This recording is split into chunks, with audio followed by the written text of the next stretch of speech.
যেই কর্মসূচির মধ্য দিয়ে আমরা জুলাইয়ের চেতনাটাকে আবারও রিভাইভ করতে চাই। কেন?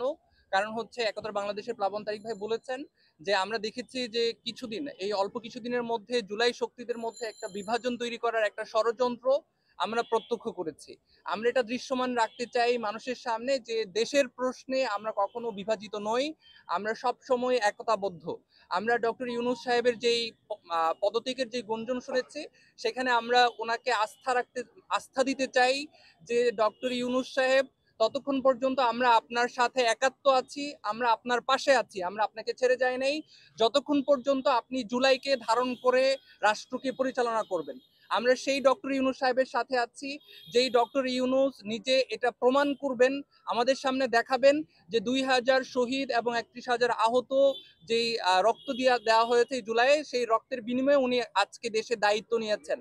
এবং হচ্ছে যেই ফেসিবাদের পতন হয়েছে, সেই ফেসিবাদের পতন এই যে জুলাইকে ধারণ করে উনি বিচার নিশ্চিত করবেন, এই ধরনের পদক্ষেপগুলো যেই ডক্টর ইউনূস সাহেব নেবে, আমরা তার সাথে সর্বাত্মকভাবে সহযোগিতা করার জন্য সবসময় প্রস্তুত আছি। পরিশেষে আজকে যেই কর্মসূচি ঘোষণা হবে, এই কর্মসূচির মাধ্যমে আমরা দেশবাসীর কাছে এটা প্রমাণ রাখতে চাই যে একজন ব্যক্তি বা দলের থেকে দেশ বড়। এই যে দেশের প্রশ্নে আমরা সব সময় এক হয়ে যেতে পারি সকল সংকীর্ণতার ঊর্ধ্বে উঠে, সেই প্রমাণটা আমরা আবার পুনরায় ফিরিয়ে আনতে চাই। যারা ষড়যন্ত্রকারী, যারা বিভাজন আমাদের দিকে ঠেলে দিতে চায়, তাদেরকে আমরা এটা দেখাতে চাই যে দেশবাসীরা, দেশপ্রেমিকরা কখনো বিভাজিত নয়। সর্বশেষ আমি অনুরোধ রাখবো দেশের সাধারণ জনতার কাছে, যেই কর্মসূচি ঘোষণা হতে যাচ্ছে জুলাই ঐক্যের প্ল্যাটফর্ম থেকে, এখানে আমরা কোনো রাজনৈতিক ফায়দা হাসিল করার জন্য এই কর্মসূচি দিচ্ছি না, বা এই ধরনের সংকীর্ণ কোনো চিন্তার জায়গা থেকে আমরা এখানে সম্পৃক্ত হইনি।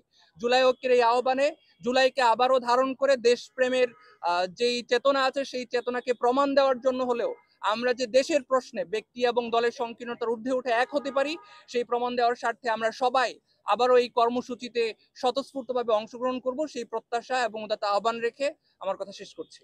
আসসালামু আলাইকুম রহমতুল্লাহ।